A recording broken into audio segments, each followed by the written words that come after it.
Very much for writing this on my behalf, really, based on the resolution that was passed in the annual plan. If you could talk us through it just quickly, that'd be great. Thank you. As you mentioned, this is in response to a resolution to establish a residents' forum. So this paper puts up a proposed approach on how we might want to achieve that. Just for the purposes of clarity, when we refer to engagement in this paper, I'd like to point out that's seeking community views. So this is engagement generally. It's specifically about how we hear from people and how their views come into our decision-making processes. So what we've outlaid in this report is a three-step process on how we could go about achieving that, starting off with a research phase. Now, we have strong information from the resident survey, which sets out people's feelings about decision-making, but what it doesn't really show us are some of the barriers to engagement, to people seeking their views, providing their views. It gives us, it just gives us the kind of like the general discontent, but without that level of detail that offers us an opportunity to be able to do something about that.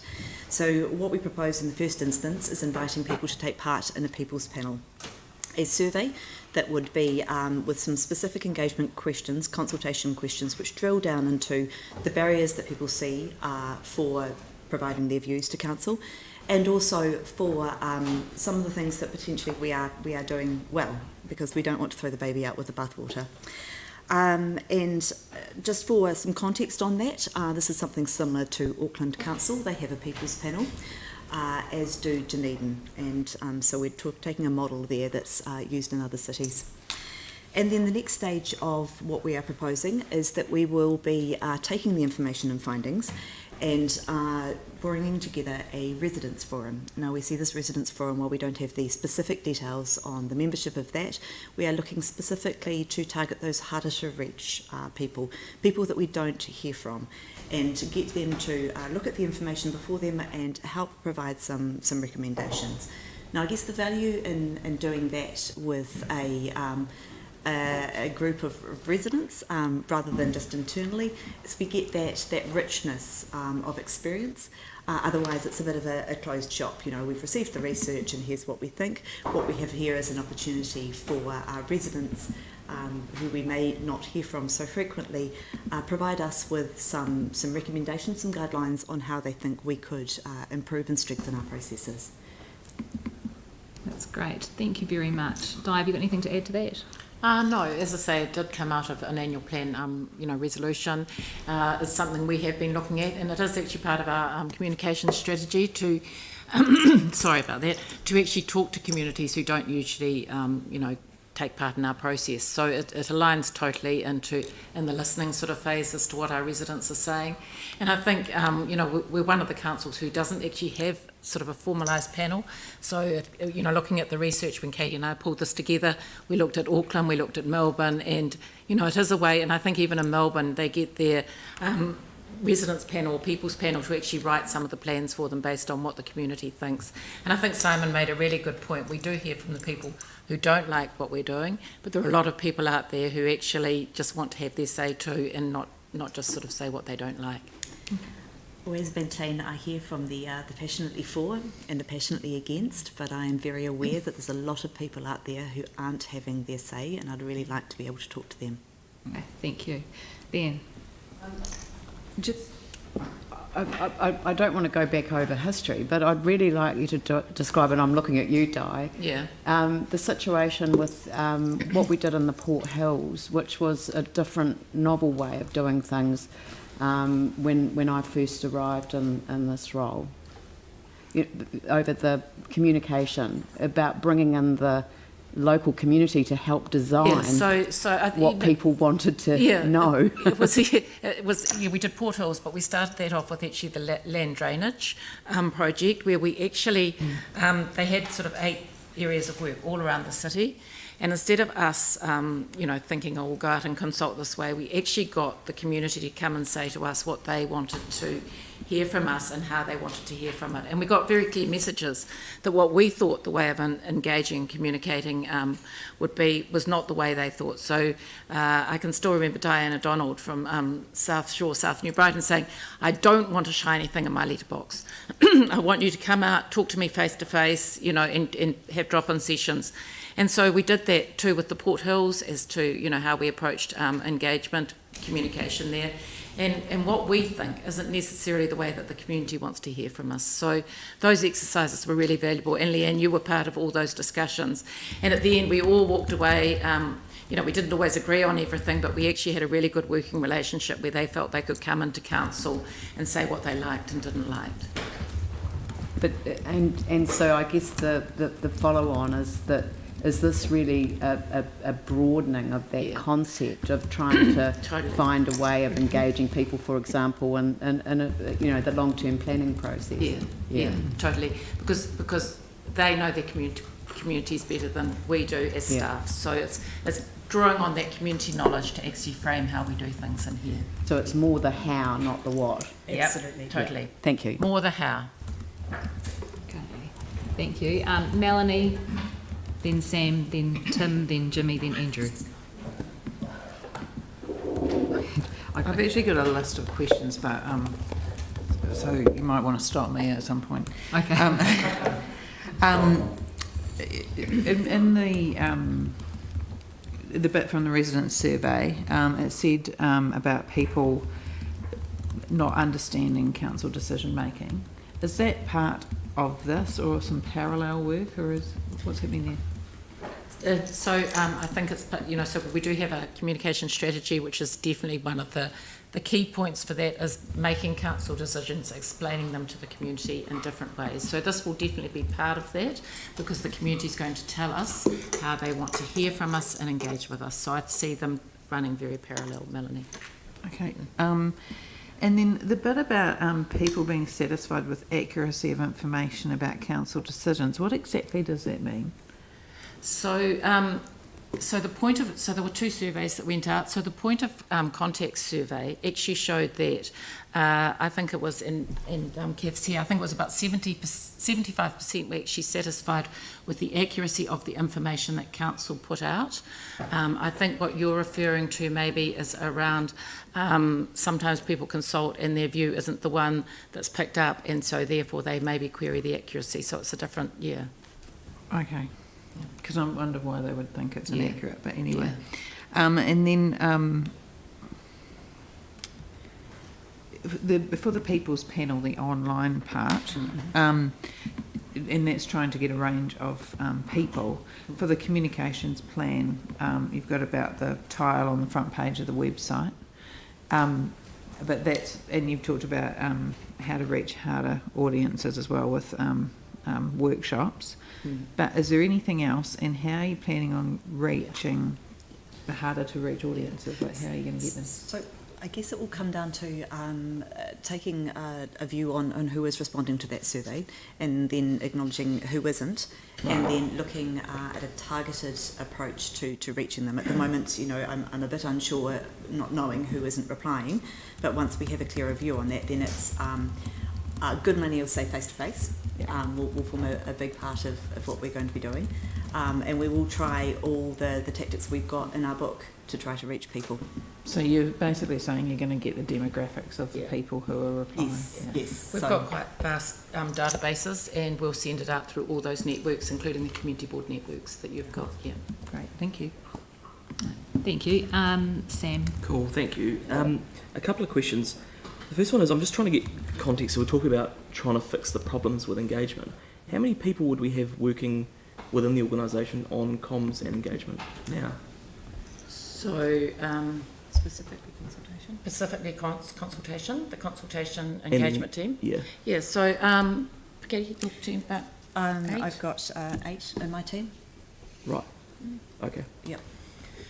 So a lot of that engagement is around the capital projects, as well as the general engagement with the community. Yeah, I guess I'm just trying to understand within the organisation the professional element of staff that we have working on 7, communications actually, and sorry, engagement? for clarity, 7. Okay. Across the whole range of all of the projects that we consult on. Okay. And the next one is around the cost. So it's 10 to 15 grand. Does that include staff time?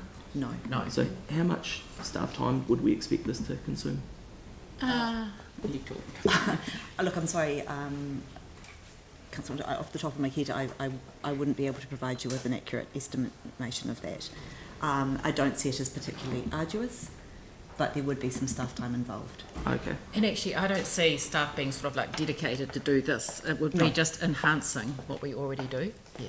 So It's it'd be not just a doing dedicated resource on Yes, this. yeah. We're just Okay. doing things better, so it'll be part of, you know, we might drop something that we're not doing as well to sort of make, if this is working for us. Right, okay. And just the other one, I think it might be a typo, 3.14. It says phase 2 is February 2020. I'm assuming that's 2021. 21, with apologies. Yeah. Is that? Yeah. Yeah. And just, and I guess probably just the final one is, and we'll probably get to it in terms of the membership and that, but how do you think, I mean, the biggest concern I have, get from people is that they're out there just working to pay their rates and the like, so they're not overly interested in doing this. They kind of elect us to make those decisions. How do you think this will change that? It's not. It's not about the what. It is about the how. So there's no element of decision making in this. This is just about how people want to be engaged with, what channels work for them, what works for them. So I take your point. People are time poor. They have other things on their mind. But at the moment, we have information that says they aren't satisfied, but we don't have the information or the bit that says, so what can we do differently? And this is what this project is aiming to achieve. Thank you. Thank you. Tim? Yeah, thank you. And look, I think what Simon said earlier on about the closing the circle is really important, and that's probably the most important thing that's come to me.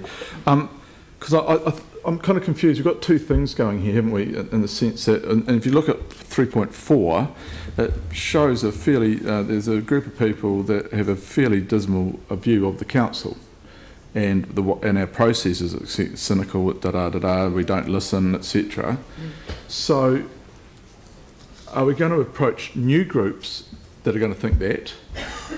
You know, like, what are we actually trying? Are we trying to change what we've already done? Because if we're going to new groups, it's not changing what we're already doing. What that's doing is just opening the door to other groups that may or may not be interested. I'm not sure. So what is the absolute key here? Yeah, I don't think we want to change what we do. We just want to widen what we are doing now and just bring in new people who aren't engaged in the process at all. And I think it's really important. You know, you say that and I think you referred to the groups we always hear from. We want to hear from the other people as well, because I always look at my street, and if I went down and I said, oh, look, I'm really busy working on the long-term plan, they'd all just look at me blankly, you know, because they actually don't care. But if I went down and said, we're shutting off the corner of the street, you know, to get out of here, they'd all care. So, and it's quite interesting, as I say, the sort of round the barbecue, the tennis club conversations. They don't actually hate what we're doing. It's just, you know, if it affects them. So it's just getting that wider community and as I say, I talked to a woman the other day, and she was going to a function at the Canterbury Club because she just wanted to hear Dawn, because she just wanted to hear where the council was going. And I saw her the following week, absolutely loved it, you know, because that was her first engagement with the council. So it's, as I say, it's not changing or whatever. We do hear from the same people. We'll continue to hear from those people. And it's just hearing from a wider group of people. Because that is interesting, because some of the comments are that, you know, if we do the same old thing, we will always achieve the same old thing. We're just going to achieve it with more people. Not necessarily.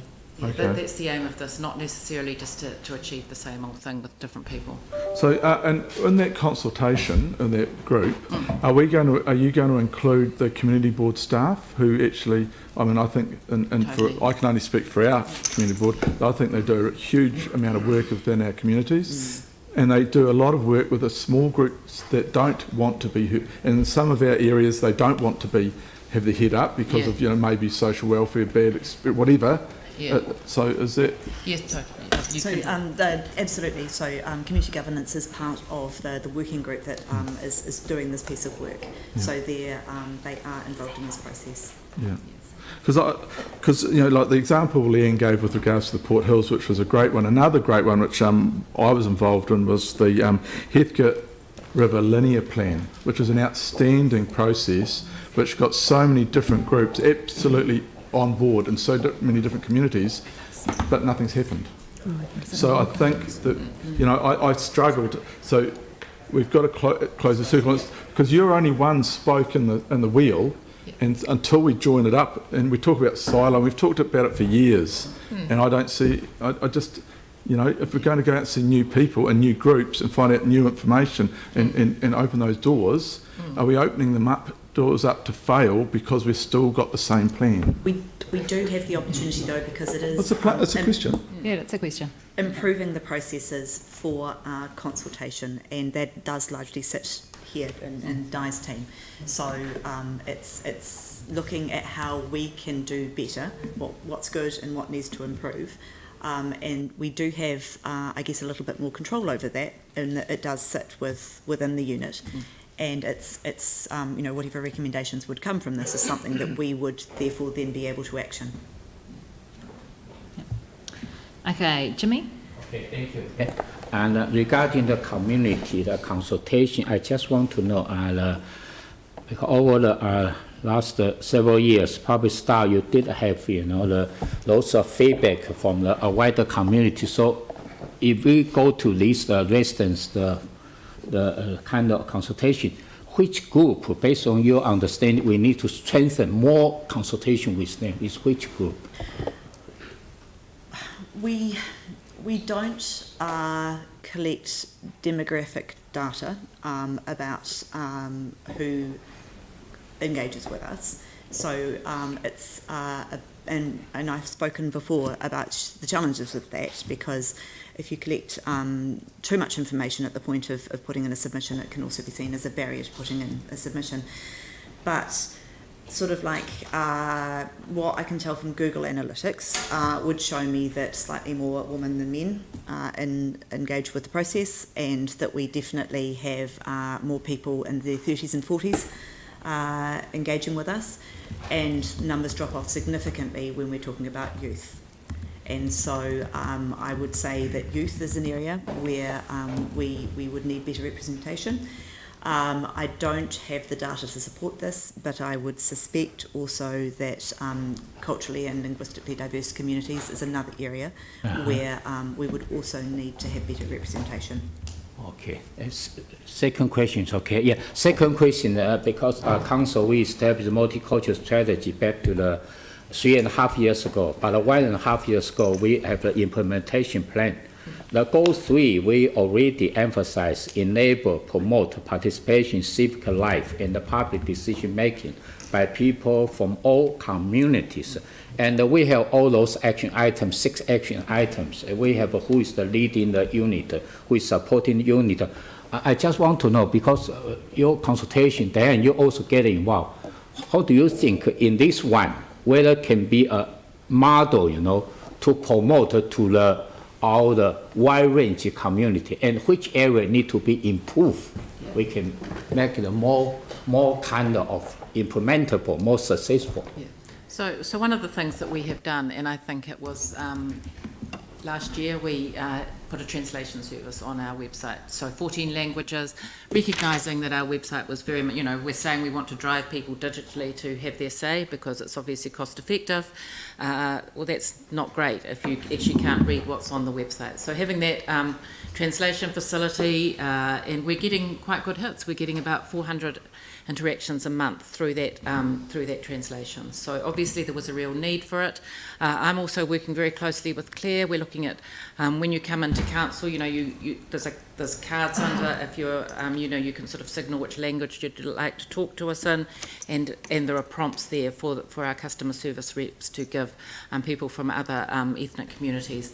So we're very mindful that Christchurch now has a different face. The community, there's so many people, and we want to be part of that, and we want to be actively working with those communities.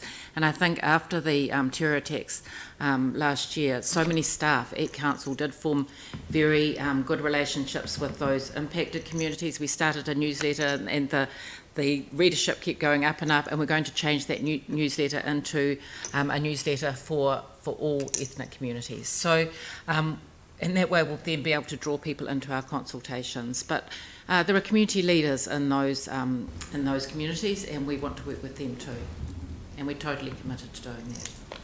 Thank you. Thank you. Thanks, Jimmy. Andrew, and then Jake. Thank you. I've got a number of questions. I'll go through them reasonably quickly. So this came out of the annual plan resolution. Clearly, it's a response to the results of the resident satisfaction survey. Given Sam's question around the fact that we have the communications and engagement team, and we already have people there that would be, I imagine, engaged in, the issue of, we've got a particular result from the resident satisfaction survey that we need to respond to in some way. Is this something that you would have naturally recommended to us anyway? I guess if the answer to that is yes, given the results of previous surveys, why have we not had this put in front of us as a recommendation before? And what other alternatives might you recommend or have recommended? I think, I'll get Katie to add to it, but I think probably, this is initially we're fact-finding what people think. So we've already, and I know Kath is sitting behind me, we've already got a research and monitoring team who are providing those insights. So I think a lot of what we may be doing in council, we're not publicising enough. Every day I get a list from the call centre of every conversation that's come through that call centre, and that's a really good source of what it is that is concerning our community at the moment, which then I can then say to my Newsline team or any of my other communicators, hey, there's a lot of people talking about potholes, for example. We need to do a story on potholes and get some information out about that. So it's actually responding to those issues as they come in, and actually tailoring our communication so we're agile to respond to some of those community concerns. So when you say we would have recommended it, obviously we see that result, and every year that result is not improving about connecting. So we have redone our whole communication strategy about, it's all about the resident, it's all about us, listening, etc. So I can actually do a briefing on that survey if you would want to refresh. So yes, this is something that was very much part of the resident survey. Actually, what worked all those years ago when we were looking at land drainage, when we were working on the Port Hills, getting the community to tell us how they want to be communicated with. And so this is, as I said, first step in that process, and it is something what I would have recommended because I can see it working in other cities, and I think, when I look at the Melbourne example, it's absolutely brilliant.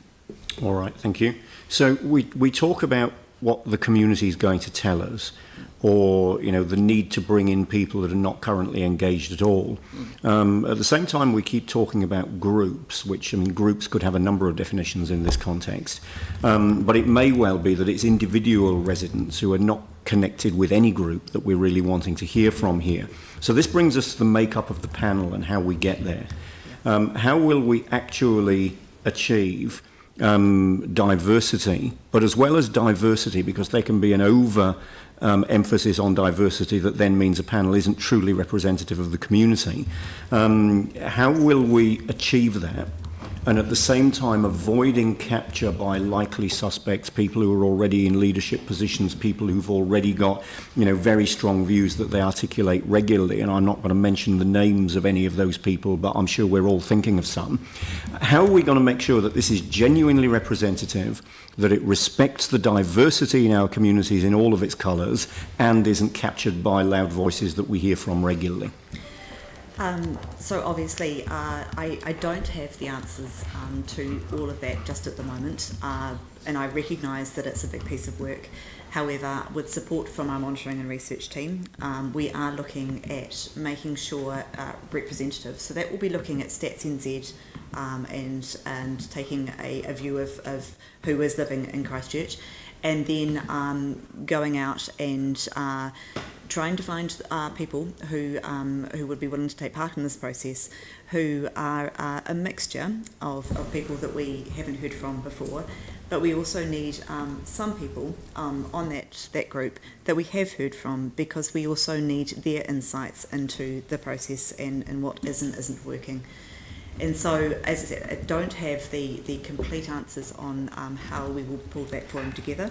I just know that it needs to be representative, that it will possibly require boosting to get the harder to reach audiences, and our intent is to make sure that we are hearing from people that we don't necessarily hear from, but also have some representation there from people we do, to provide a balance and mix of views. So that's a particular, that issue is a particular concern of mine, and I'm guessing I'm probably not on my own with that. So what will be the process for reporting that back to the committee, and what level of oversight is intended by the committee of the final makeup of the group? So a part of it is, what process are we going to use to achieve what we want to achieve? So it's agreeing what we think the panel should look like. And I mean, you've clearly articulated some of that back to me in the answer.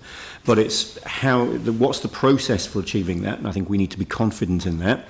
And then we need to be confident that whatever the list of names is that makes up the group in the end has achieved that. I'm guessing you're limited in your ability to answer that question, given that there's still some thinking to happen, but I guess we need to know what the process is going to be, so that we can be confident that we will achieve that, given that we're, potentially agreeing to this today in the absence of that information. We'll take some advice on that, but briefing back to you on the makeup of that is something that we would do. There is some debate, and you might like to think about whether or not the names of the forum members would be public, because that could be perceived as a barrier for involvement. So it may be something that the names aren't public, or it may be public, but that will influence, I think, any decision about how we bring back who would be on that group. Yeah, I think it's important the whole thing's really transparent and it's a good process, because what I wouldn't want is to run the process that we're talking about here, end up with the results, and then the results be discredited because people didn't like the makeup of the panel. So I think we need to think about, absolutely, and appreciate you don't have the answers today, but what the makeup of the panel needs to be and how we achieve that. And we'll work very much with the community governance team on that too, as well as the research and monitoring team. Yeah, and I'll be interested in the view of others on elected member involvement in that as well. Yeah. Thank you. Yeah. So we've got next Jake, then Yanni, then Pauline. Cool. A couple of my questions have kind of been answered. Thanks for taking my question, Sam. And also one of Andrew's as well. But I'm just a bit puzzled as to why this is a chairperson's report when it's something staff would have recommended anyway. Normally that would have GM sign off. Can I just clarify that from you, particularly Mary, that this is something you would recommend to us?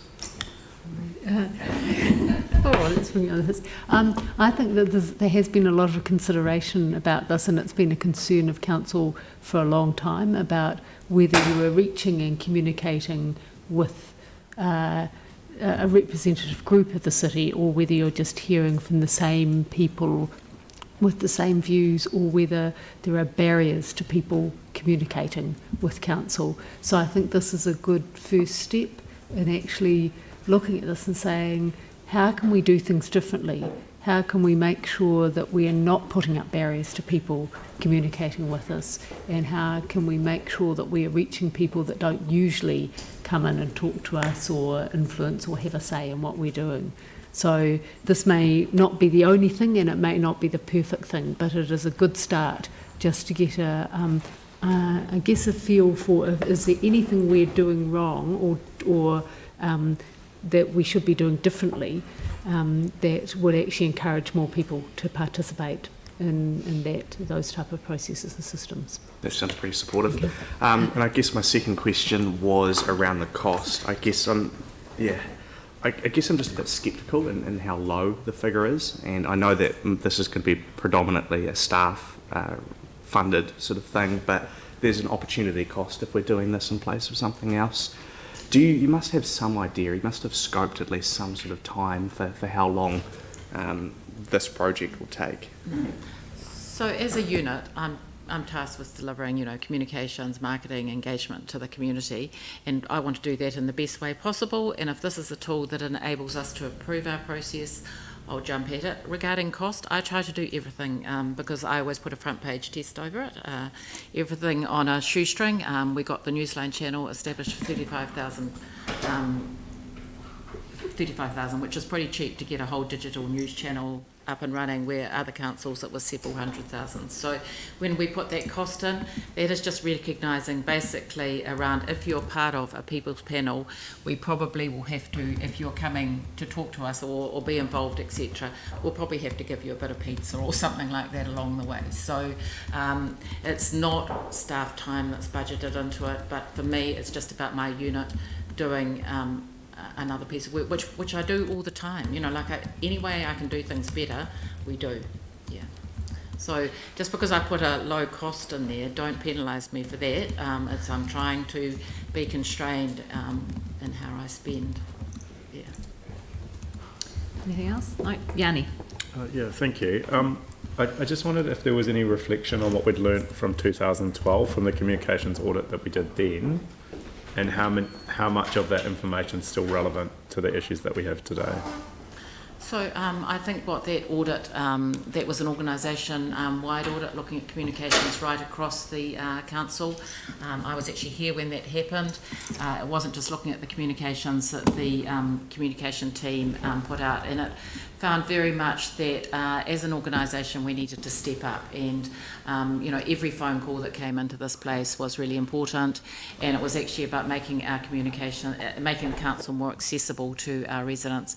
And so I think that has been an underlying principle of all communication strategies we've done since then. So this is totally relevant. This is actually making, listening to people's voice, which I think is what the communication audit in 2012 found, that the council needs to listen and to respond and to be part of the community, and this is very much being that. So, given that review in 2012 identified most of the same things that we're now trying to find answers to, I'm sort of struggling to understand the need for the residents forum and what will be different. And one thing in there was, for example, the reason why people weren't satisfied that we were making decisions in the best interest of the city was they didn't actually like the specific decisions we were making.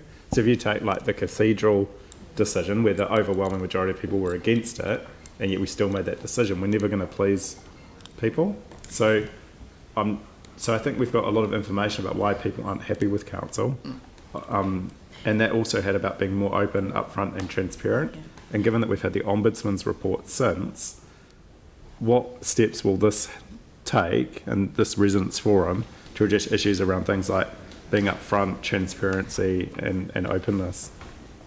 Well, it's another way, I think, of reaching out to the community and to try and get people involved in the council process. So, about being transparent, I think we continue to sort of become more transparent. Well, I think from my perspective, everything in this organisation is basically in the open arena, unless it's sort of a commercially sensitive or it affects an individual's privacy. So I think, as an organisation, my team, for example, is very into getting information out. Right. So if the residents forum comes up with recommendations on transparency and openness, yep, that'll be fed back and totally, things will be changed.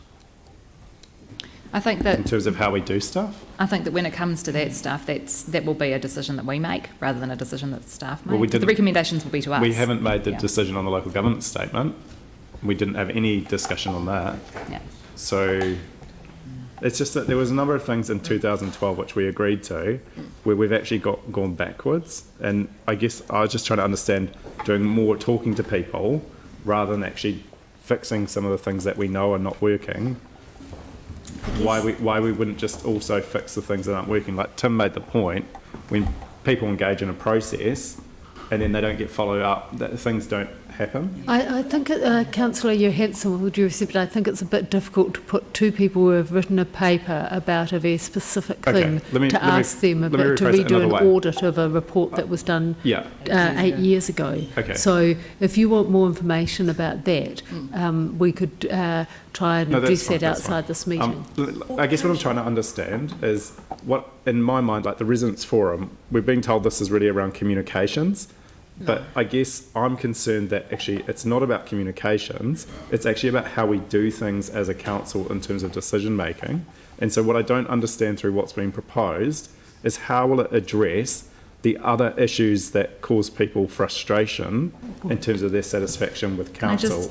Can we just stop briefly, Annie, because the specific resolution that this is trying to resolve was one around identifying the barriers to engagement with council. So what might come out of the panel is I would pick probably two streams. There will be the actual technical stuff with the documents and the bits of paper and how we go out and talk to people face to face, that kind of stuff. I think that we will probably also get a set of information on what happens to the information once people have engaged and whether they then trust the decision-making process. And I think we'll get both of those streams. What happens to that is up to us when the recommendations come back. So the 3.2 in our report says the resolution was in response to feedback in the annual plan that people do not feel that they can have an impact on decisions that affect their future. And then it goes on to talk about all the other things. So are you saying like basically like 3.4 as well goes around cynicism, loss of trust in process, transparency. That's not being addressed through here. This is only about whether people choose to engage with us. So this is us being transparent about trying to work on that and how we engage. So it's not us having a couple of little focus groups with people and saying how should we do better. It's not with us just taking social media. It's us actually going and saying, not us saying what we should be doing better, but asking the community to make those recommendations. Right. And so can I just check then, like, instead of like the point that Councillor Chen made was we've got a whole bunch of existing groups where we actually have given an undertaking to do that. We've got a whole bunch of strategies, things like arts, heritage, water, multicultural, where we've actually given a commitment to engage and listen to people, talk to people. But I'm just trying to understand why we wouldn't use those processes first before we establish a residents' forum. We do use those existing groups, and they form a very important part of our stakeholder database, and they receive information every time we do, or if it's relevant to them, every time we do a consultation.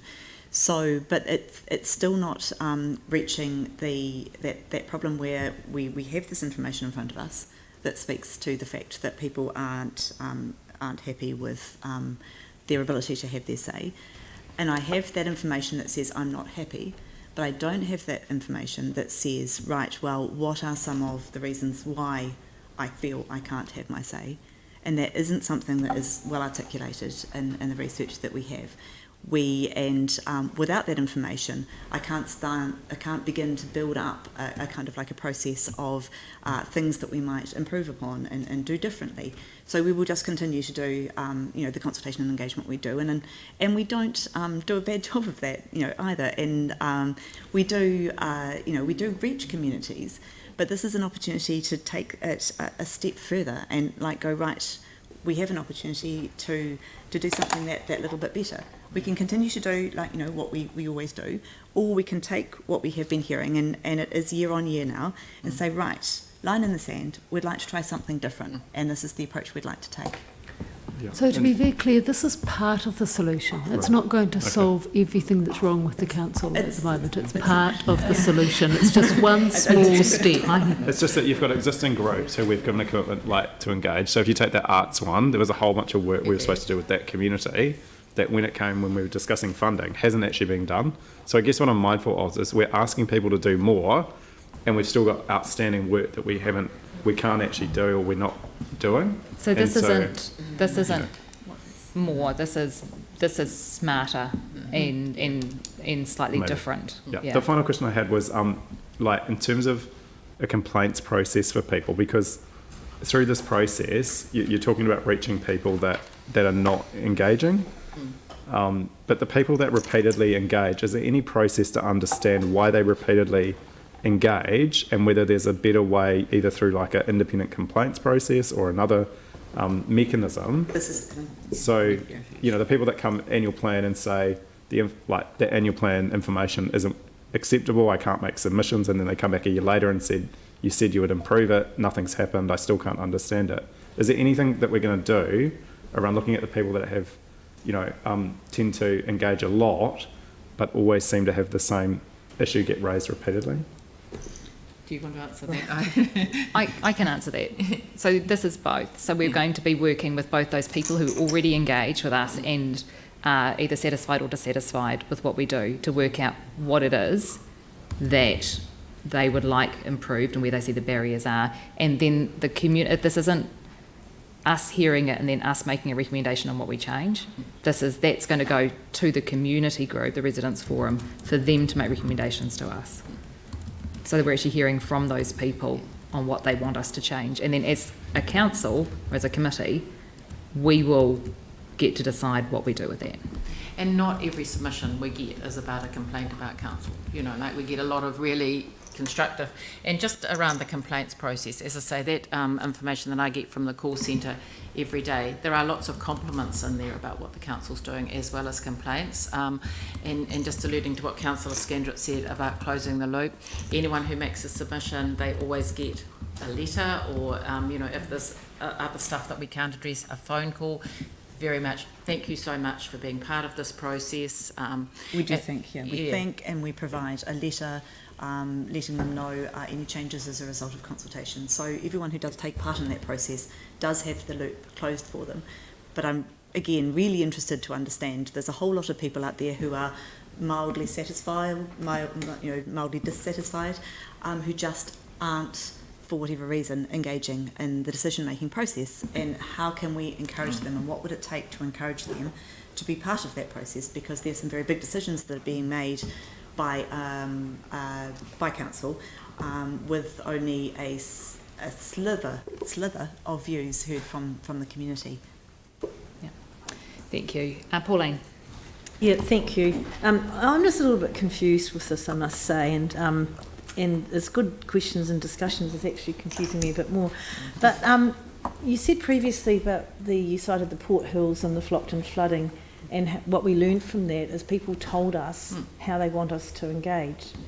So we know then. No, we don't know. We know about those specific issues about how they wanted to engage. This is about council-wide decisions, etc. It was also quite a long time ago. Would be the other thing. Technology's moved on. We've moved on in some of the things that we're doing. That was some years ago now. And while some things might stay the same, it's good to test again to see where things are at. Right. And the other thing is that this is sort of destination as a focus group of about 30 people, which I find a bit of an oxymoron. That we're actually trying to reach more people, but we're going to end up with a small focus group. It's one. This is one tactic of many tactics that we use to engage. The recommendations from the group, and it's just how what's practical, what's feasible, and we could theoretically, another way of doing it is sort of like focus groups with different groups all around, but that's that's a massive resource. Or you can bring everyone together, a smaller subset of people, and together for sort of like a day workshop and nut some things out, and that's another approach to doing it as well. And this, given time, given resources, is an efficient and effective way of achieving what we want to achieve here. Okay, and the other thing is, why would we just not use our community boards to deliver this? So at no resource. Yeah, but I mean, isn't that what our community boards do? Like, if you could get every board member to engage by, door knocking and feeding back and stuff like that, isn't that what the community boards do? That's what you do, but I guess this piece is looking at, from the residents' point of view, how did they want to be involved in the process, and I guess if you can speak confidently to that, would love to hear, but it's actually giving the residents their opportunity to say, and it's not in any way cutting across the democratic process and your role in community boards and as councillors. It is simply about investigating from a resident's perspective why they do or do not choose to get involved in the decision-making process, why they do or do not get involved in sharing their views Okay, and my final question is around the budget. When this came up in the annual plan, I thought I remembered it was 10,000. And today we see 10 to 15. Does that include stage 3, the implementation? No, and that includes. I mean, it's a bit rough, and it's the dependency on 30 to 50 people, and acknowledging some kind of recognition of their time, acknowledging the fact that we will need to provide kai, and acknowledging that we will probably need some independent facilitation to make a group that big work. It's purely for the delivery and recognition of people's time, and the variable there between 10 and 15 just recognises the difference there in numbers. And I think having that independent facilitation is really important for people to be able to trust the outcome. Yeah. So there's been a couple of comments, so, council just get the answers they want, and so we need to make sure that this process is as open and transparent and trust building as possible. So have we got any idea what stage 3 might cost?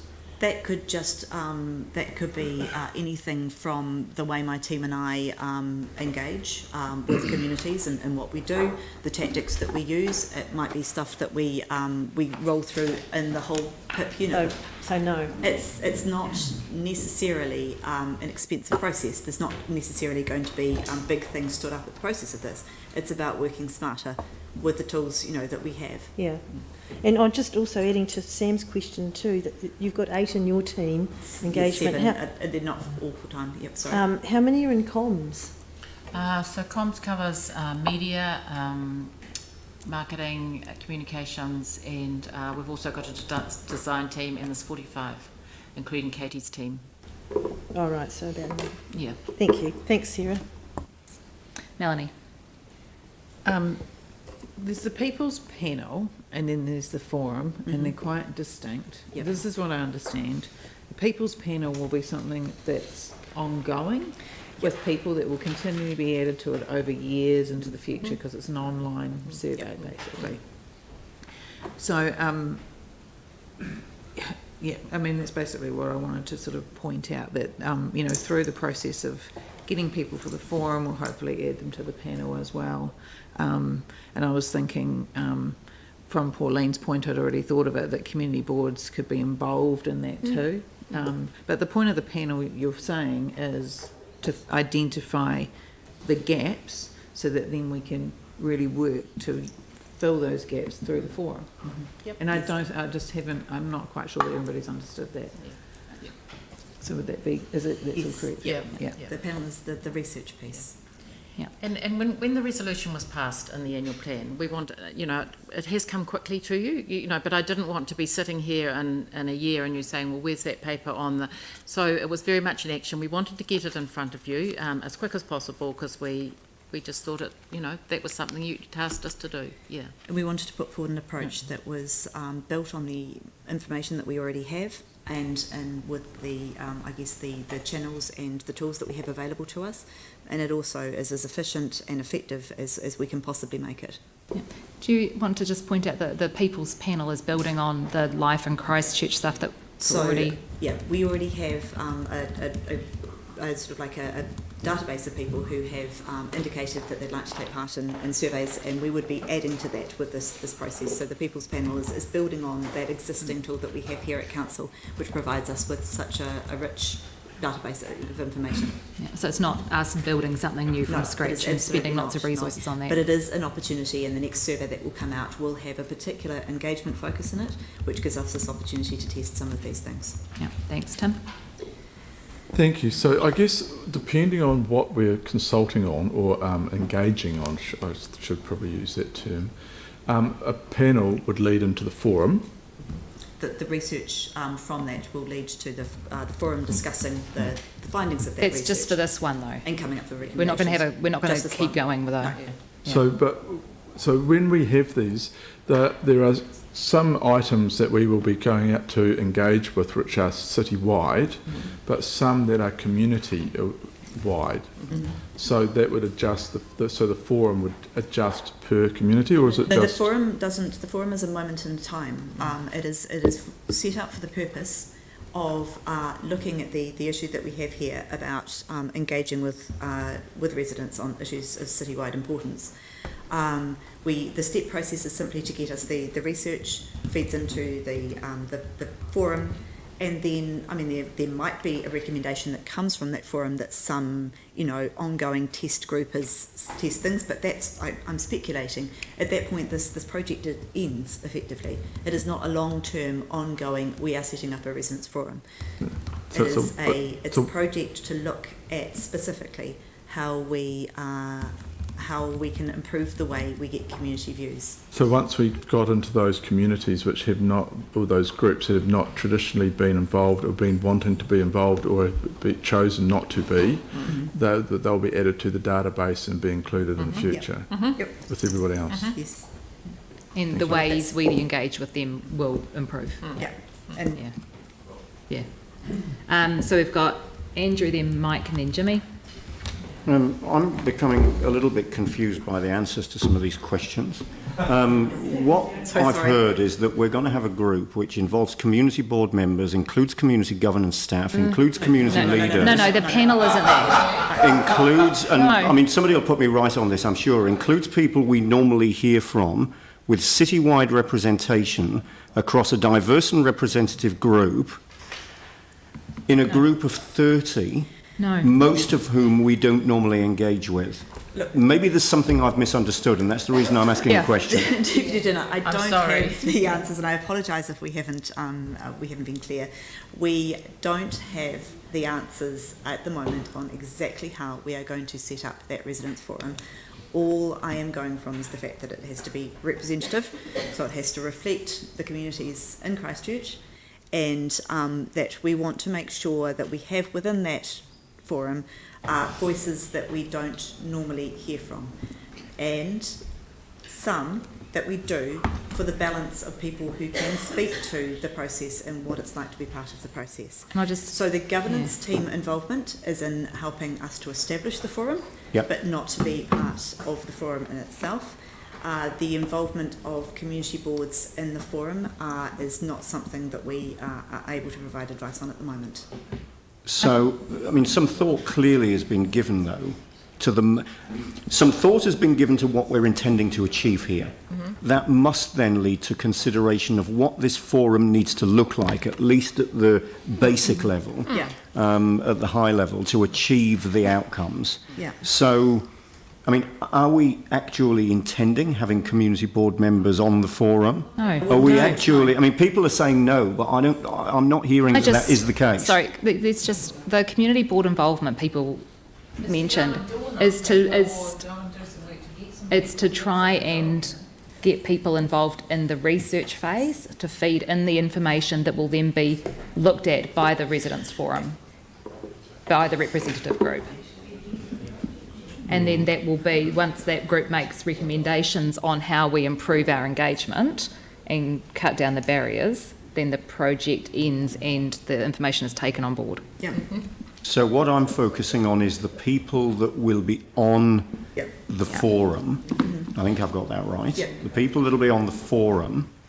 So will that be wholly made up of people who are not normally engaged in our processes, or will there be other people on that forum as well? Is that the intention? The idea would be that there would be a split, and I don't know the exact split that would be, but it would be very useful to have some people who have engaged with our processes to be able to provide advice to us on how those processes are working.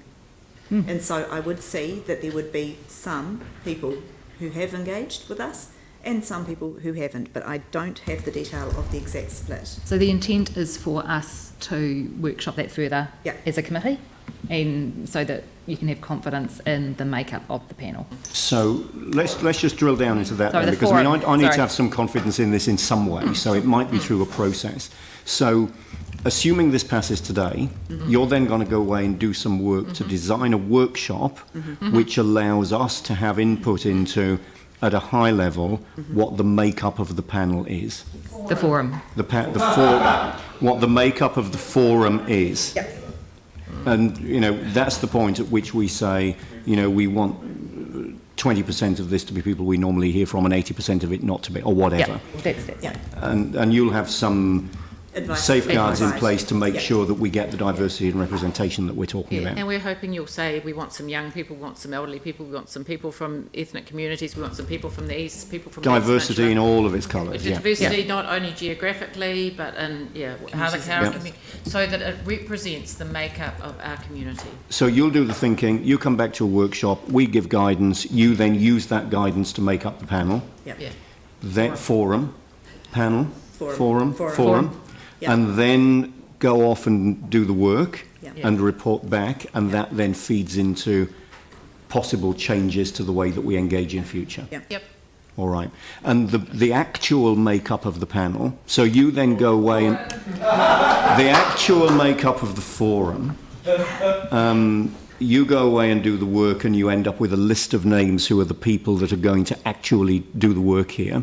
Do we get the opportunity to see that list of names and approve it as well? Yes. Could Not- we workshop that with you? Is that something It'll be part that of we the So that'll come out of the workshop. Yeah. All right, great. So there are a couple of There are points, steps. Yeah. Yeah. a couple of touch points for us Yeah. to make sure that we're getting what we want out Yeah. of this, and to take your advice so that we make sure we get what we want. And I'm sorry if we've been confusing. No, I may well be the only person that's been confused. Thank you. Okay, Mike, then Jimmy. And then Aaron. Just assuming you're going to move this, I'm happy to second it, and so we can just get into debate. Okay, thank you. Jimmy. Yeah, because I'm still concerned, those are the 30 to 50 the people confirm. If we did have the existing the resources, like Councillor Yanni mentioned, I also emphasize, we need to, preparation beforehand, that's very important, because youth group, they're quite youth council, multicultural advice group, mandatory group, and also informed group, we're already there. They kind of should be, have one or two representatives come out. They integrate all those information. Then those forum, I don't think so. We need to manage the forum. Paperwork Jimmy, beforehand, that's is this a question? important. Is this a question? This is not debate yet. But that's a question, whether saving those resources, one. And also 3.18. Because if we thought that these 30 to 50 people focus on this, strengthen the consultation, but why these people is a focus group to support, guide the council, engage process, I'm concerned we cannot exclude some other the people. They are also the community leaders or opinion leaders. This is my Jimmy, concern. That's your concern, yes, but what's your question? My question is why we need to at least become the focus group, support and guide the councils engage process. How about the other people? Jimmy, This is my question. So are you asking why we have residents? Yeah. Why we right. have residents telling us how they'd like to be engaged?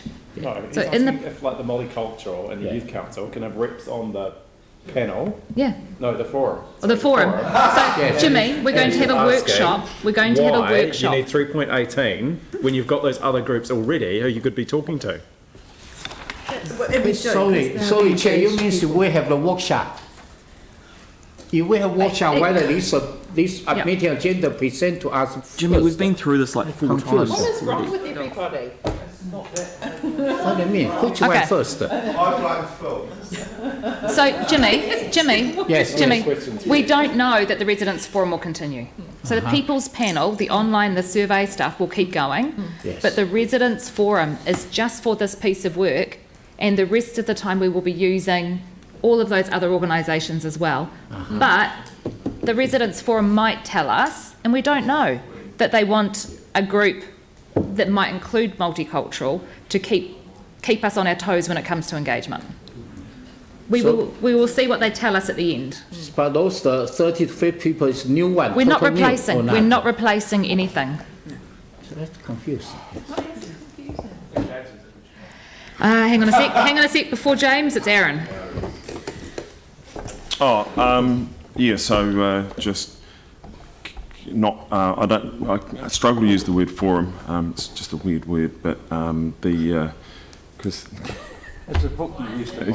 I didn't buy it. It was before my time, but a forum.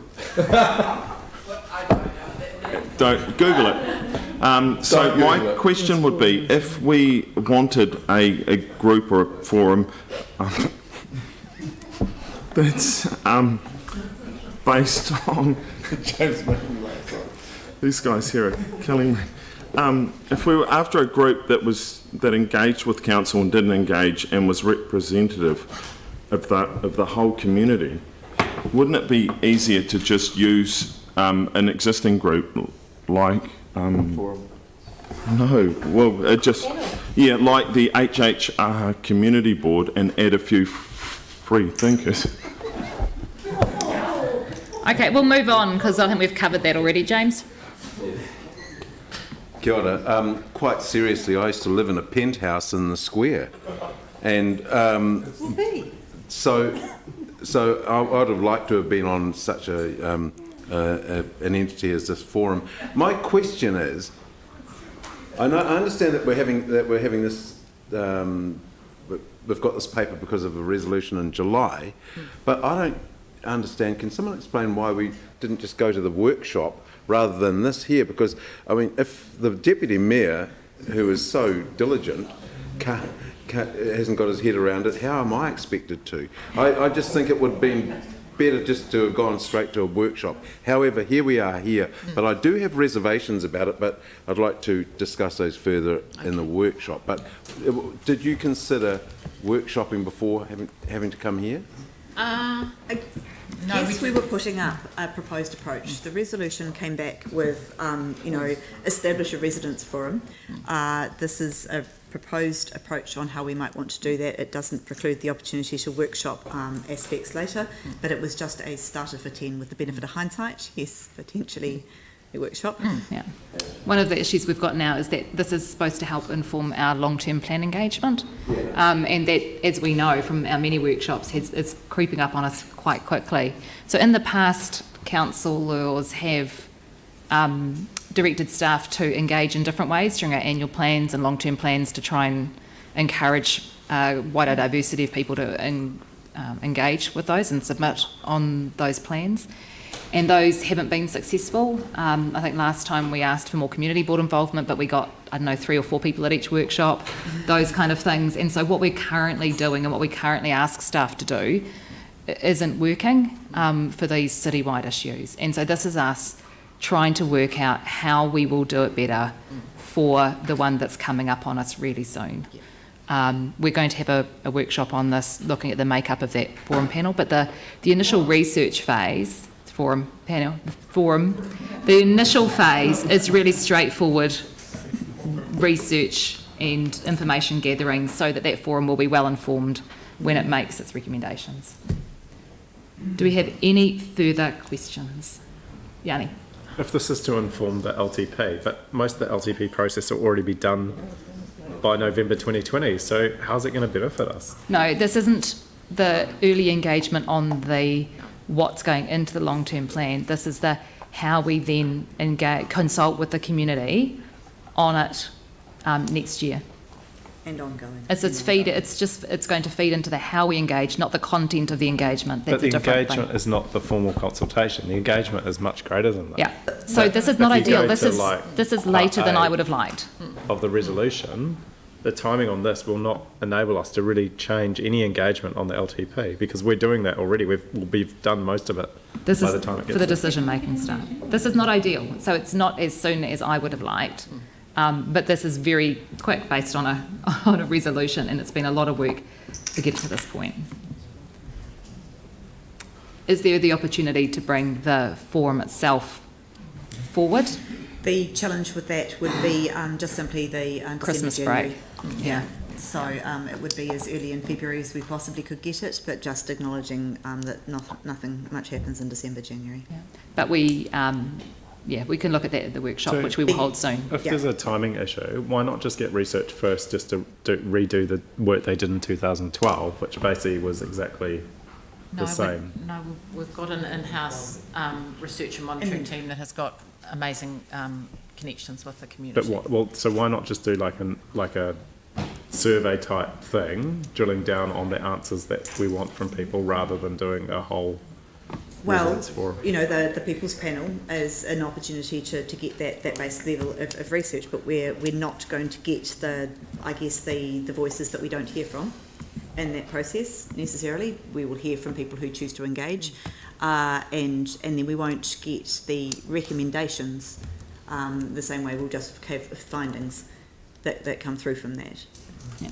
So, Yanni, we will have some findings that may be able to feed into things ahead of the recommendations, because we will be hearing from the community in that way. We will try to be as flexible as possible, and if anything is thrown up in that people's panel information, then of course we will bring that through into the consultation that we're planning for the LTP.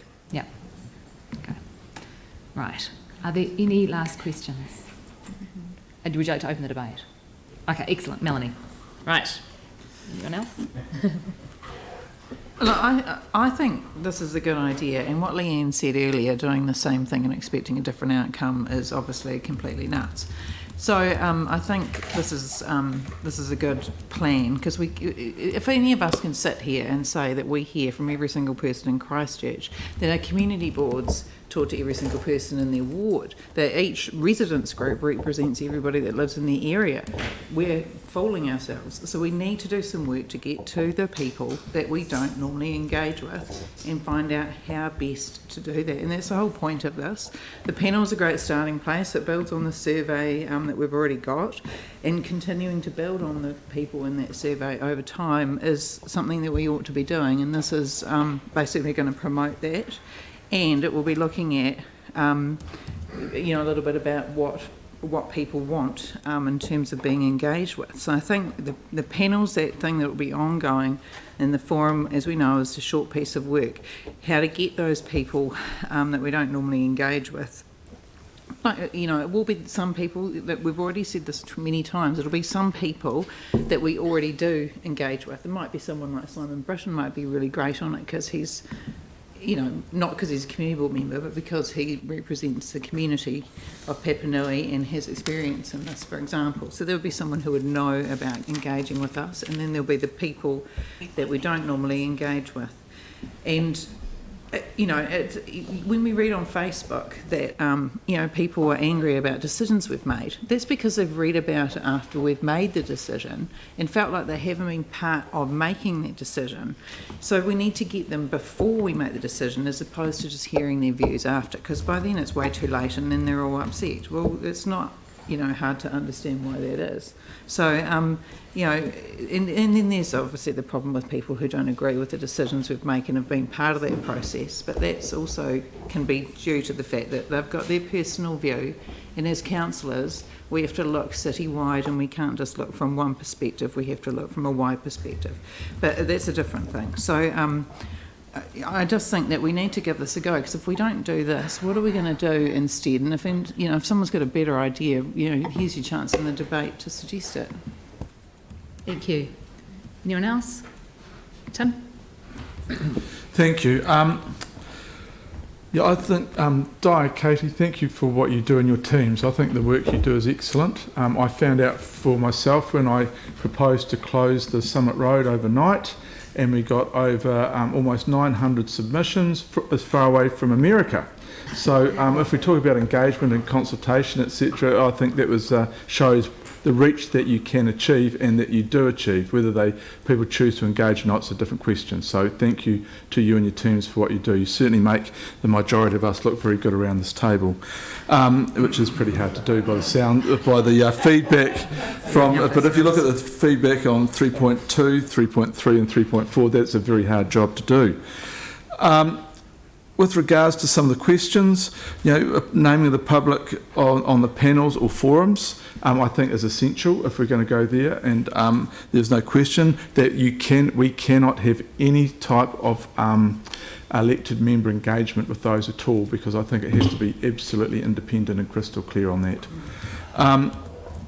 I wish that we had workshopped this before it came, because ironically to have engaged with us would have been a good way to go, and we would have had a better understanding. So I think, because I am confused in the sense, I'm not confused wanting to get to those new groups or not new groups, those groups that haven't been or haven't wanted or whatever, but new groups entering the same process achieves nothing.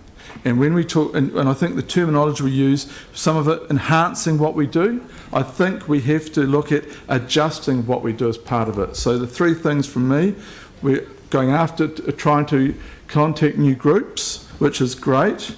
I think the terminology, we have to look at and adjust what we are doing and how we do it, because if the feedback is that there is disgruntlement, then why? And I think the number one thing for me today was that full circle. We've got to get a full circle, and part of that full circle is hearing from those groups and those individuals that we're not happy with the process and why, and explaining that. Because when you go to consultation and engagement, technically it can be adverse, because there are some that will want something to change and others that don't. And there are some things like the RMA which are out of our control and some things that are, and we need to explain that very clearly. But I would like to have had some more dialogue on this before here, and I can't support this today because I think I need to understand more of where we're going. So thank you. Thanks, Tim. Jake. Thank you. Look, I'm not going to be supporting this because I don't believe we need to commission expensive research to find out what people think. That's our job as elected members, and every 3 years we get a crash course in exactly what people's views are. And most people don't want to engage. They trust us to get on with the job, and that's right. And when they don't think we're doing a good job, that's ultimately our responsibility. It's not some fault of the engagement team. And I can't help but think that this is an attempt to get a different answer from the public to what they've already told us. I think it's pretty obvious to everyone sitting around this table what it is the public want us to do. And I guess I still have some concerns about where this leaves our community boards, our youth advisory and multicultural committees. I actually am in favour of an idea like a citizens' jury, where we bring together different residents and actually work through the problem and give them some decision-making ability over certain issues. So in my opinion, this paper kind of doesn't really go far enough. It kind of cuts across what we should already be doing anyway and be taking responsibility for. Thanks, Jake. Sam? Yeah, thank you. I mean, I share a lot of Jake's concerns as well with this, so I won't be supporting it today. Look, I think no one would argue that we shouldn't engage with the community. I mean, we're here because we're elected by them, and I think, as Jake said, we do get elected every 3 years based on our performance. The challenge with this is that people in my ward and wards, other wards across the city fundamentally don't engage because they're out working, trying to pay their rates, and they expect the basics from us to be delivered, whether it's mowing the parks, picking up the rubbish and the likes. And I think, fundamentally, we can only get real change around the council if there's a conscious effort by us to improve that, and I don't think we do as a collective group. But if you take a high-level look at it, fundamentally, it's not a disservice to either of you at all. I think you do remarkable jobs. I think the paper is flawed because it doesn't spell out the commitments we're entering into for some time. And I just think, I have real concerns about not being able to quantify the staff time that would be involved, the estimates around it, and I think if we're going to go into this kind of stuff, we need to have real tangible outcomes. And so I'm quite concerned that we would be walking along a path that actually doesn't deliver what we need at the moment. Our residents just want us to get on and deliver, and I don't think they want us to sit around and talk about this stuff again. So we should just get out there and do it, and I can't support this in the current form today. Thank you. Aaron? Yeah, I'm not sure if this will deliver what we're seeking to achieve, and I look at the middle of 3.3 in the report. Only 37% were satisfied that the council makes decisions in the best interest of the city. So a third of people think we make the right decisions in the interest of the city. So it's not a case of listening more, it's just listening at all. So when people come and speak to us and say that they like something or don't like something or want it, if they overwhelmingly, not like Yanni's 1% overwhelming, but an actual overwhelming, like let's pick a subject like, let's go for an intersection that got 3 times the submissions that the annual plan did, and overwhelmingly was supported, except for people that didn't live in the area. A few of them wrote in, unsurprisingly, to try and scud it, and it still got ignored when overwhelmingly the public asked for something.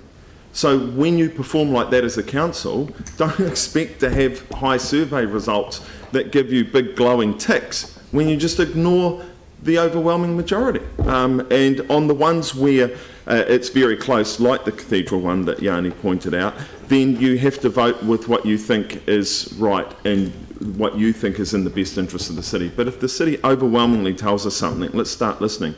That would be a great step forward as a council. Thank you. Pauline?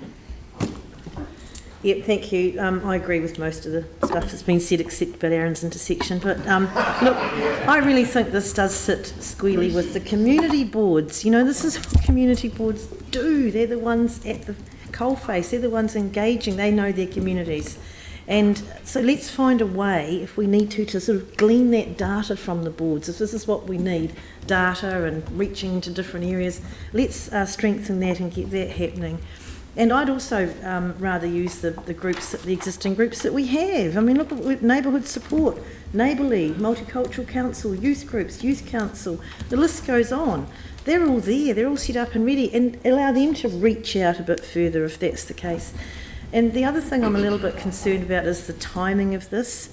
Although 10 to 15,000 in the greater scheme of things is not, it's a relatively small amount, but however it is still significant in our current environment, where we're putting the microscope over everything just to deliver our core services. And this is a new program with unknown outcomes.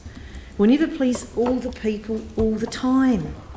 And they have every opportunity to engage with us, either individually, through their elected members, face-to-face, online, they can ring us up, and ultimately they can give us a clear message every 3 years, which has been referred to already. And this program, look, it's possibly for the future, but as far as spending an unknown amount, and with so many unknowns about the program, and with unknown outcomes, unknown destination, and especially ending up with a focus group of about 30 people, I'm just not comfortable with that. So I'm not comfortable supporting this today, and I'm also very concerned about launching into more work for our staff when I'm aware of the heavy workload that they're carrying at the moment just to deliver what we're doing now. So I'm just not quite ready to support this today. I think it's a timing thing. Thank you. Anne? Yeah, kia ora, and apologies for not being here earlier, but totally endorse what people have said already. I think this is a great signal to our community that we do actually want to be more effective in our engagement and our conversation. I think that's an important signal. I also want to acknowledge the tremendous work that the team here do for us in communicating and getting information out there. However, I do think that we already have really good systems and good processes in place, and staff through our community board, our engagement people, that's their job, is to engage with people and to hear that voice. And a lot of that is built on trust and building relationships. And I think that's what this is key to getting the voices from our community. The Multicultural Advisory Group is a very good example of how we can actually hear from communities that we don't normally hear from. And I think that is really, we need to go from a strengths-based position and build on what we have already there. I think one of the key challenges is the feedback loop. I think we're very good at hearing from people. I think we're good at listening, but I don't know if we're as good at getting back to communicating back to our community what we have heard and why we have made the decisions that we've made from what we've heard. So I would like to be focusing on that. So I'm afraid I won't be supporting this today. I think there's a bit more work to be done. Thank you. Andrew? Thank you. Now, I did have some misgivings about this before the meeting, and I certainly came into this meeting with an open mind. I thank the staff for answers to questions, and obviously appreciate that not all of the detailed answers were available because of further work to be done. I do agree that ideally we need to be better engaging with a wider and more representative community. I think it's clear that there's room for improvement here. And at the most basic level, if we keep on doing what we're doing, we're going to keep on getting what we've got. But all of that is why this needs to work. If we're going to do this, it needs to be a step change. It needs to be a way of doing things differently. It needs to achieve something different. Otherwise, it won't work. The problems are reasonably well defined, they're well articulated, they're long-standing, and certainly, Yanni referred to a piece of work in 2012, and many of the issues identified there are the same issues we're identifying today. The group that we're working with, it needs to be balanced, it needs to be diverse, it needs to be genuinely representative across geography, across the whole city, and the peninsula, across all manifestations of diversity, all manifestations of demographic, and it needs to be set up in a way that means it cannot be captured by those who are already engaged and those that we hear from regularly. There needs to be a really strong focus, if this is going to work, on the new and the different, and less on the traditional and the usual. The point was made, and I think it's really important to note, there's a difference between being engaged and contributing in a meaningful way to a public discussion and a person getting the outcome that they want. Understanding the process by which that outcome was reached is important to that as well, but even that understanding doesn't stop people from feeling that they weren't listened to if they don't get the answer that they were looking for. So we need to make sure that we separate that out as a separate issue. That's not about engagement, that's about disappointment, something quite different. My view, and it reflects something that Jake said, is that the average person in the city isn't particularly engaged with council and its work. A lot of people don't feel they need to be engaged or don't even want to be engaged until something upsets them, or possibly more to the point, they hear about something in a way that upsets them, whether that's factual or not, and then, of course, they rise up pretty quickly. So, there are a number of issues around that too. So I do still have some concerns about whether this actually will achieve a solution to the problems that lead to a low level of satisfaction with engagement and decision making as reflected in the resident satisfaction survey, realising that there are things that play into that result other than genuine satisfaction with engagement. But at the same time, I'm not going to vote against something that seeks to address that may well see some improvement, and that's a good faith step in the right direction to better engage with our communities. I think that's something we need to be doing. And I also note the support of senior engagement staff and of management for the recommendations. So I will support this, but I've got some high expectations around the information that will be brought back to us in the workshop to make sure it works. Thank you. James D. James D. D. Ooh, we've got James, then Jimmy, then James. So we've got James. Yep. Kia ora. Look, I have vacillated over this, and on the basis that, look, we resolved to establish a residents' forum, and as I see it, and I'm acknowledging that staff are just coming back with a response to that. It's just that, and so you're suggesting how we do it. I don't totally agree with how what you're suggesting, but on the basis that I and others supported the establishment of the residents' forum, I'm comfortable with supporting it today, but I think it does need some work. Okay. Thank you, Jimmy. Okay, thank you. If we review the staff report, particularly the 3.6, 3.7, the objective and outcome, review this bullet point, whether we need another residence forum, 30 to 50 people can achieve this objective outcome.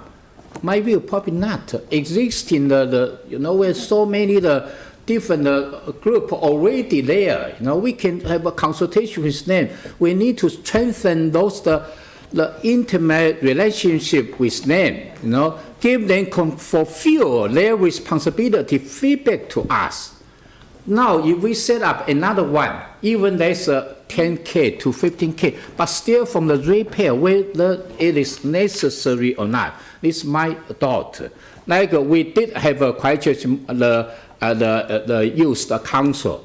We did have the multicultural advice group and the mandatory, so many group already in there. We did have the existing neighborhood support group, resident association, community board. Particularly community board is fundamental elected member. They should bear more responsibility, can make this happen. Particularly every community board can see their terms of reference, also cover this objective and outcome. So this I doubt whether we need to overlap this the forum. But the principle is pretty good, because why this principle particular we review, our community outcome, strong sense of community, active participation in civic life, valuing the voices, culture, and the ages, including the children's. Most important is particular review 3.3.4. We already understand what the root cause in there. Some of the issue easy, some of the issue contentious issue is impossible to make every person happy. However, through the process we can make it happen. Through existing the group we can make it happen. So today quite hard for me to establish another group try to achieve this objective and also this the outcome. So thank you. Mm-hmm. Thanks, Jimmy. James G. Thanks. I do think that the work that our comm staff do is excellent, and I've seen staff consistently go over and above with consultations, some that I can remember recently, and I really appreciate that. I don't think that the breakdown's there, but it's often what happens when it gets to the council. So if I'm being brutally honest, I really don't think this proposal will make a scrap of difference. In my view, another group or panel or forum isn't the answer that people are looking for. They consistently tell us what's bothering them, and they consistently tell us what they want. They're struggling to pay their rates, they want us to curb the rate rises, they want us to rein in spending, and they want us to do the basics well. Instead of trying to sell the sizzle better or take residents on a journey, just listen to what they've already said and stop wasting their money. So $10,000 to $15,000 without even factoring the staff time to find out why people don't really like the council. What people don't like about the council is things exactly like this. So I will not be supporting it. Thank you. Anyone else? Jimmy? Yanni, sorry. Thank you. It's interesting to hear people say doing the same thing over is just going to lead to the same results. Actually, in 2012, we did actually have a watershed moment where we acknowledged that our communication and engagement wasn't working, and we undertook quite significant research to understand why. And what was really interesting about that was actually the point that James Goff makes is actually quite correct. It wasn't actually the communication, it was the decision making that was the issue. And no amount of communication could undo unpopular decisions. And so I actually think in this report, if you go to 3.4, it's actually really clear why people don't engage. Increased cynicism, loss of trust in the process, and they question the transparency of council decision making and say that they feel we're ignoring residents' wishes and there's no point engaging if we don't listen or decisions are predetermined. It then goes on to say we don't provide all the information to engage properly. And I think if you go down to the outcomes, it's really what we should be focused on, where we talk about more people that are being listened to, an increased understanding of decision-making process, and more trust and getting into diverse communities and being involved at the right time. This actually solution that we're proposing doesn't actually meet those outcomes. And if you take, for example, the LTP, previously, in previous terms of council, our LTP, all the workshops were done in public, but we're now doing them in public excluded. We used to have council workshops be done in public, unless good justification existed for being in public excluded. They're now all done in public excluded. So we're actually doing things differently now that are leading to, I think, a worse outcome. So I think there's a whole bunch of transparency issues that we need to address. And the problem I have with this report is that it only focuses on one element without actually understanding all those others. And I think really what we need to focus on is actually being responsive to what people are saying when they engage with us, whether it's through formal consultation or whether it's through contacting our call centre. Often, and I think the comment has been made, it's actually about doing the basics in a timely fashion. If you've got a water leak, it's getting it fixed within a reasonable period of time, not having to ring up 4 or 5 times. Just last night, I had someone trying to get replacement bins on the website who'd put in 3 or 4 times on the website, still had no response. I think fixing those small things would actually make a huge difference to how people feel about council, and yet we're still spending time doing this sort of stuff today. And final point is, you know, we were told when this committee council type hybrid structure was set up that we wouldn't have major things just coming to us without an ability to workshop them first. But here we are today having a request for something new without the ability to discuss it as elected members before the final decision's made. And that was another thing that I think people really appreciated about the committee structure. Time's up. Was the point of having the ability to think about something first before the final decision was made, which we're not getting to do today. So I think this needs more work, and I won't be supporting it. Thanks. Mike? I think it's pretty obvious what's going to happen with this vote, but it's actually really disappointing to hear some of the views around this council table at the moment. It seems to be quite an anti-community, anti-people stance, and while that's not surprising from a number of the councillors here, it is actually surprising from a few of them who actually, in the affiliation, has people in it, and clearly you're not actually going towards... We'll see how many people vote for you next time around. What I find interesting, Enough, please. What I find interesting was at the annual plan, you know, this was a unanimous decision to actually look at doing a residents panel. That would be a no, Mike. Half us forum. voting. No, excuse me. Stop. That's factually correct at the time that this was voted on. It's my ruling as chair. We oppose the annual plan. That's right, but not this resolution. Go. Can I get my time started again, please? As I said, at the annual plan, it was a unanimous decision that this council was going to do a residents forum. Unanimous. We know that the cost of this is going to be very, very minimal. At the same annual plan, we made a decision based on resident surveys, similar to what we're doing now, to put another $4.5 million into roading. Yet, you know, I just don't get this council where we're at. You know, what we're doing now is we're actually making a decision based on what people fed in to the annual plan. So it wasn't just the resident survey, it was also the annual plan, where they clearly said, you know, we want to do some type of residents forum.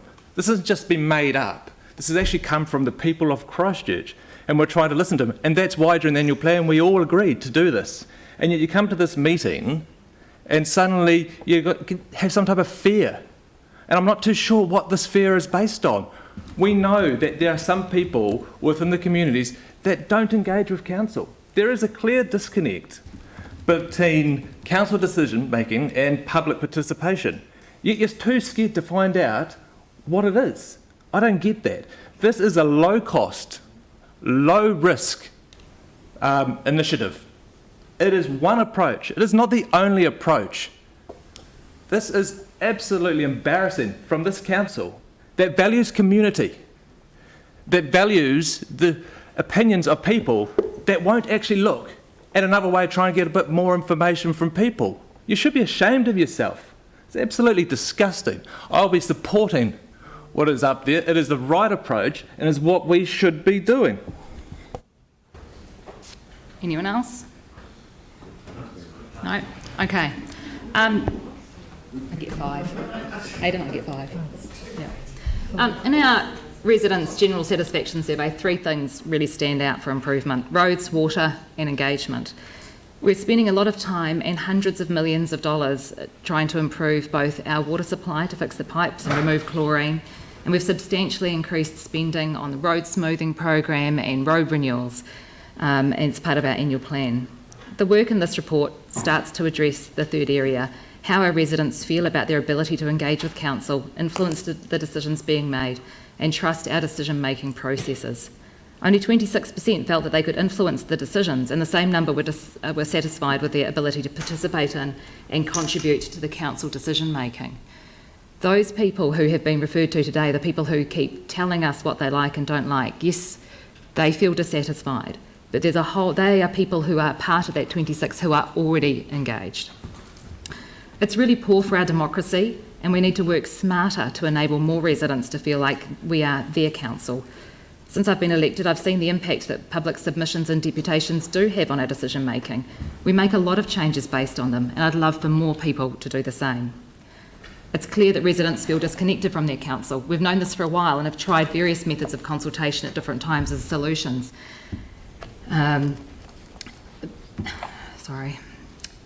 But we've never really properly identified the problem that we're trying to solve.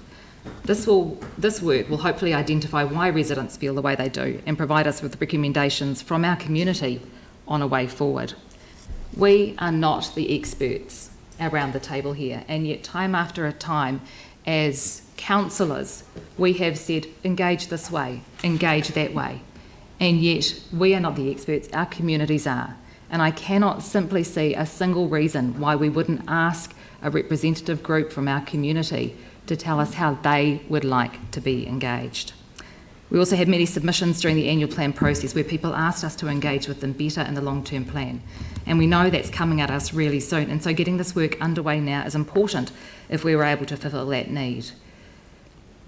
It is easy to fix roads and pipes, but it's harder to rebuild a relationship and trust, though just as important as it speaks to how people view their council and how they view their city. This is not a silver bullet, but it's a genuine attempt to rebuild the trust in council and people's engagement with us.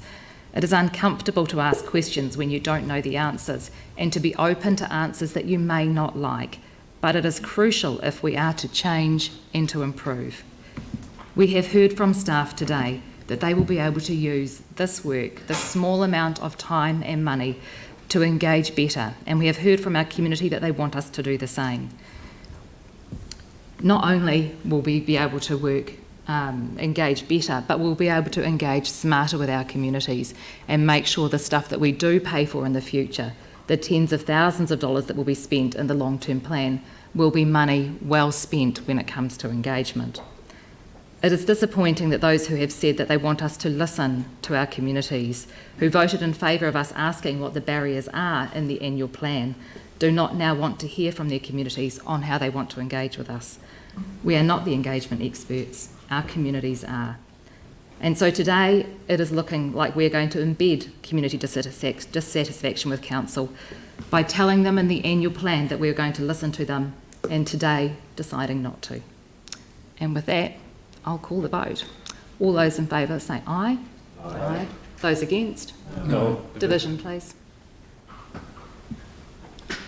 Councillor Kewen? No. Councillor McClellan? No. Councillor McDonald? No. Councillor Davidson? Aye. Councillor Galloway? No. Councillor Scandrett? No. Councillor Chu? No. Councillor Coker? Aye. Councillor Cotton? No. Councillor Chen? No. Councillor Templeton? Aye. Councillor Turner? Yes. Councillor Johansson? No. Councillor Daniels? Aye. Councillor Goff? No.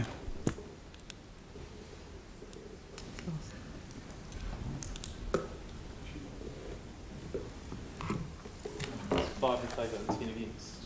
There you